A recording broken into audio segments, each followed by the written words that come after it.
Madam Deputy Speaker, I wanted to welcome many things that the government is doing on policing and crime, not least the new recruitment drive and the police covenant, which are things that both I and a great number of colleagues have been campaigning on for a year or more, not least as part of the blue-collar Conservative campaign and agenda which has driven so much behind policing as a key priority. I welcome the £15.2 billion funding package, up by £1.1 billion on last year. Nottinghamshire, as we met with the Minister last week, and I thank him for meeting with Nottinghamshire colleagues, has its own gripes about police funding and everything else. But I thank him for that meeting, and I trust he'll take it forward. This announcement of additional funding was incredibly welcome in the wake of that, and I know those resources will go a long way to supporting our local police in delivering what residents want and need. Over the course of the election, it was incredibly clear that policing and crime was a key priority for them, and particularly the feeling like their community policing had disappeared.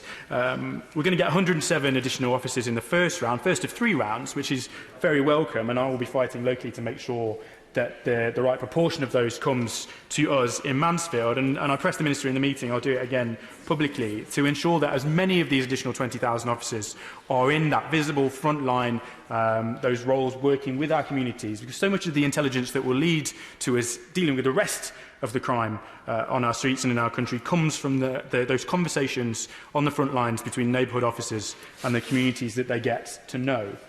I hope through the recruitment process as well we'll also open up that process not just to graduates. I'm not entirely convinced about the graduate requirement for policing, I have to say, but actually to make it clear that all of those different avenues are available, the degree apprenticeships and everything else that has come forward through the system too. Can I also welcome the crackdown on serious violence, including proper sentencing that we talked about in this House yesterday.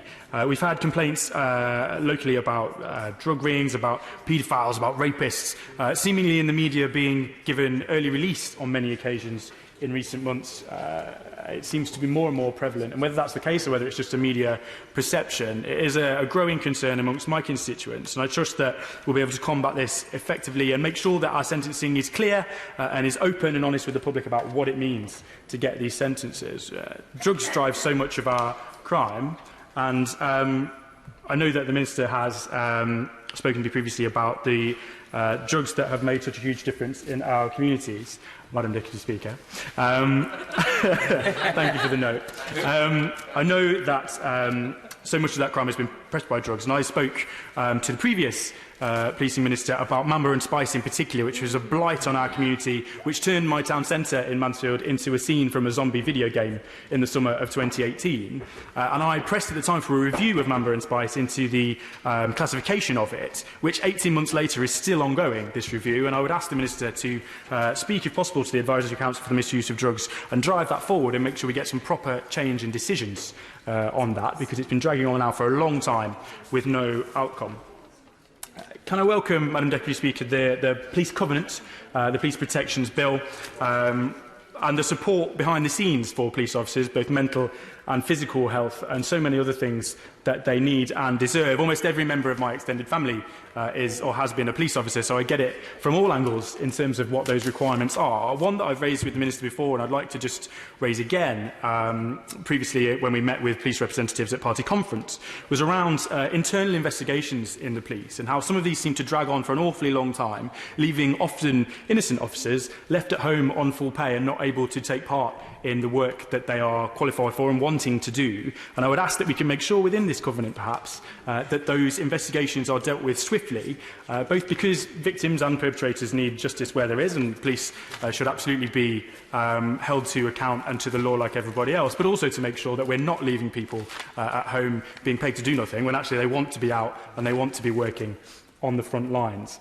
I think the investment in tasers is also a positive aspect, and when I quizzed my constituents about this, we've done local polling, they were incredibly positive about it. I recognise the different community sensitivities around it and that it won't be right for everywhere, but certainly locally it's been incredibly popular, and I personally think that every police officer who wants one should be able to have one. I think we've seen increasingly the risks that our officers face on a regular basis, and it's only right that they are protected and able to protect our communities as well. So I just conclude, Madam Deputy Speaker, by saying that my view has always been that the Conservative Party is and should always be the party of law and order, and if we're not delivering on that, then we're not really doing our jobs very well. And I've found myself concerned about this over the last few years. I think we've got a job to do.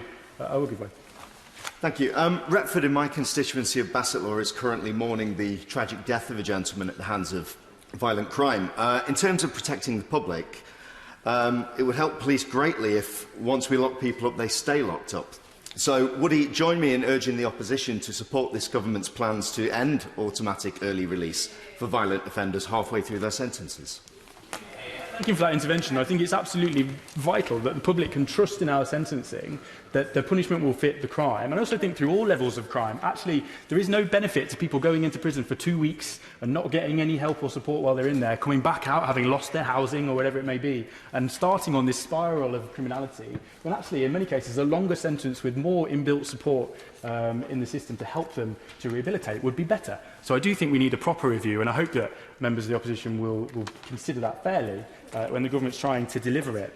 But as I say, I think we've got a job to do to rebuild trust with the police in particular, and also with the public, which is rightly at the top of their agenda. Feeling safe in your community is the #1 thing that the public want and need, and that we should be delivering. And I'm so pleased that under this government it is absolutely at the top of the agenda. It was at the forefront of the election campaign, with a lot of promises made that we will all no doubt be holding government to account to deliver.